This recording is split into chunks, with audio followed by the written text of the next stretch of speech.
Oh my goodness, Brian. We are about to write a C++ program from scratch for the first time. Now, just as a reminder, ladies and gentlemen, go back to the C videos and remember that we do set an environment variable to simplify running this from the command line. Yes. We're not going to do that now. Because it's already done. Yes, those of you that have been following have already done it, but if you're coming from scratch, go back to that first lab video and see what we did. So I guess we'll just make on the desktop kind of like we did in C. Absolutely. C++ something.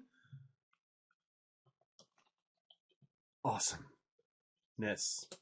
Nice. Very nice. C++ awesomeness. Yeah. Okay. We'll call this testing. No. It's got to be called Hey Buddy. HeyBuddy.cpp. Fair enough. We got to keep it awesome.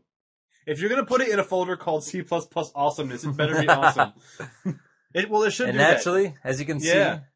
see, C++ syntax highlighting is ready to go. It knows that because we named the file .cpp. So if you're a little confused, if you're typing in a text document, you named it like some sort of check the language menu. Yeah, and it's fairly common to don't worry. to have the CPP file we forgive extension. You. We forgive you. You'll also see some people that actually do C++ as the file extension. So the first thing that we had to do, Brian, is call the preprocessor directive to include, instead of stdio, Brian, what are we going to include now? IOStream. And we're going to do that, well, with the less than greater than, because it comes with the compiler. Fine, right. And we can also have the option to assume the standard namespace if we want to do that, right? Yeah, which we talked about this in the slide video. Initialize. A function to return an integer. Yes, and that function is going to be called main. And we're going to return zippy. There. Now there's your basic structure of a wimpy little C++ program. Let's just go ahead and say, hey, buddy. Why not? All right. Now, since we have using namespace std, we can just call the cout instance just like this. So because we don't have to declare std in front of it, we can just jump straight to cout. And we could get our little outsertion operator, whatever. Hey, buddy!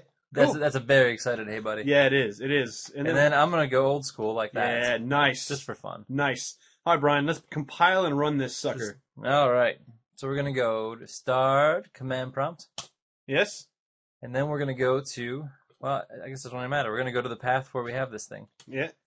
Because our environment variable refers to where the compiler is. So now we're going to go to our C++ awesomeness directory. We're going to list out what's in there. And what do you know? So we want to test our compiler. We're going to do just a basic. Run this. Do a G++. That way we can distinguish the difference. Because a lot of people will use G++ to compile the C++ programs. Sweet. Although you can use GCC because it will recognize the .cpp extension as C++. And we'll just give it an output file name. Otherwise it'll give us a.out, which is perfectly fine, but a.out in Unix, a.exe in Windows. Yeah, whatever operating. Okay.